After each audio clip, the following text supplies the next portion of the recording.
Hi grades 3, today we'll be moving to area of a rectangle. For this video, you need to work on exercise 51 and 52. In your textbook, you'll be following pages 105 all the way to 107. Okay, so let's get started and let's see how we can find the area of a rectangle. So here I have given you a square and I have divided it into columns and I've divided it into rows.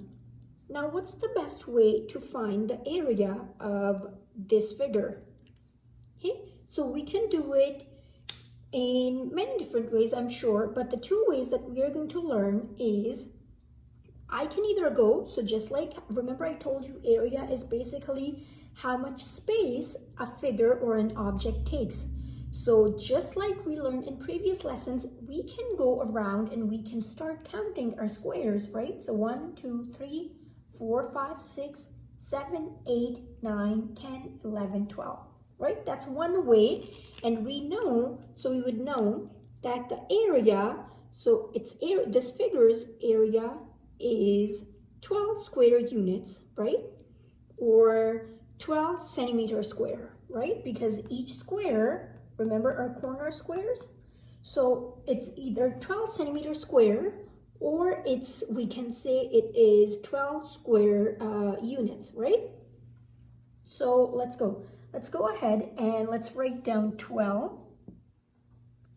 Now, let's say if this picture was bigger. Let's say this was a really big picture with a lot of squares.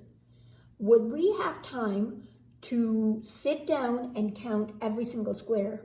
Probably not, right? So in that case, we can do something called, we can know a formula to quickly do the counting. So we would basically multiply our length and our width, okay? So we know that our length is 1, 2, 3, 4.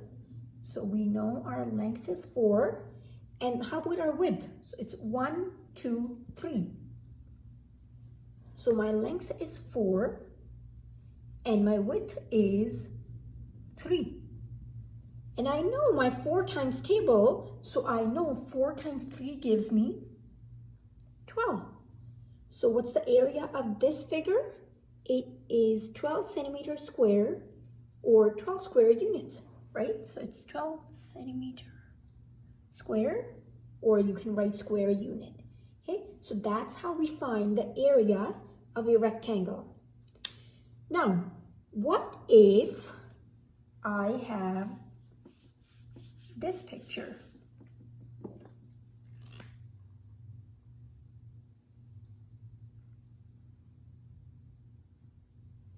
How about then? How would I find the area of this square? And just a reminder that a square is also a rectangle, right? So how would I find the area of this square? I know that since it's a square, we know that all sides have the same length, right? So all sides would have same length, therefore, which means that if this is 3, then my width will also be, my length will also be 3, right? So all I'm going to do is I'm just going to fill in my numbers. 3 times 3 gives me what? It gives me 9, right? So therefore I know that since it's a square, all sides would be equal. So my area of this square is 9 centimeter squared. Okay? So for this exercise, grade 3, in your workbook, you are given, so I'm looking at page 142, okay? And they've asked you, write down the length and width of each rectangle, then multiply the length and width to find the area of a rectangle, So they've given you an example, they've shown you that so they've done A for you, and the way they found length is basically they went around and they counted their squares. So 1, 2, 3, 4. That gave them their length. Then they went around and we counted our width, which is 1, 2. So I know my length and I know my width, just like we did here, just like in the previous one. We knew our length and we knew our width. All we needed to know was that to find the area, I'm going to multiply my length to my width. So they went ahead and they did 4 times 2 and it gave them 8, which means they did not go ahead and they did not say, well, 1, 2, 3, 4, 5, 6, 7, 8. I would like you to multiply, please. Okay, grades 3, I'm going to repeat myself again. Even though we can find our area by counting the squares, that's going to give us our area, which is good to know, right? However, for this exercise, I would love it if you actually multiplied, because the instruction is multiply the length and the width. Please do not count the squares. Here's what you can do. You can actually go ahead and you can multiply. So for this one, I want you to multiply your length and your width and write down the answer. You can cover it up, write down the answer, uncover it, then go ahead and count the squares to see if you actually got it right. Does that make sense? This way, you'll actually be practicing your times tables as well. Okay? So please don't go ahead and count all the squares. You can do it after you've multiplied. So for this one, page 142, that's the requirement. You're going to multiply your length and your width. When you are counting, when you are finding your length and your width, that's the only time where you can count your squares. For area, I would like you to multiply both length and width to get your area. Then you can go ahead and count your squares. Okay. Now, on page 143, what they've done is, again, they've said find the area of each rectangle by multiplying its length and width. Again, same task. They've asked you to multiply its length and width, okay?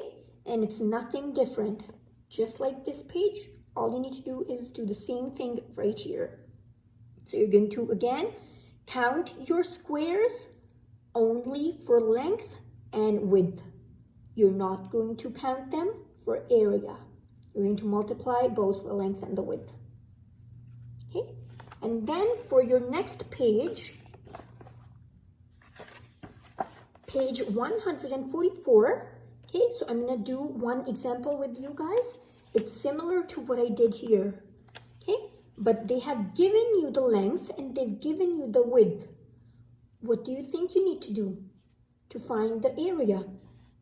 That's right, you actually need to multiply. So let's do 1 or 2 examples of how we would do this if they had given us our area, or sorry, our length and our width. Okay, so let's go ahead and do one example.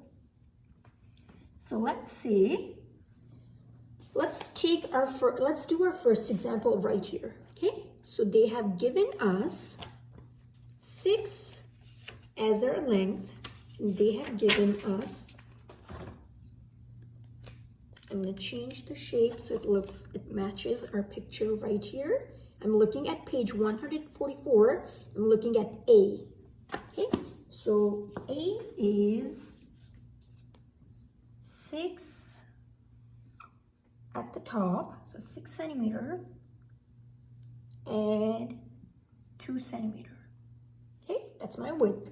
Now I'm gonna go ahead, since I know that to find my area, all I need to do is I need to multiply my length to my width. So I'm gonna go ahead, I'm gonna multiply 6 times 2 gives me 12, right?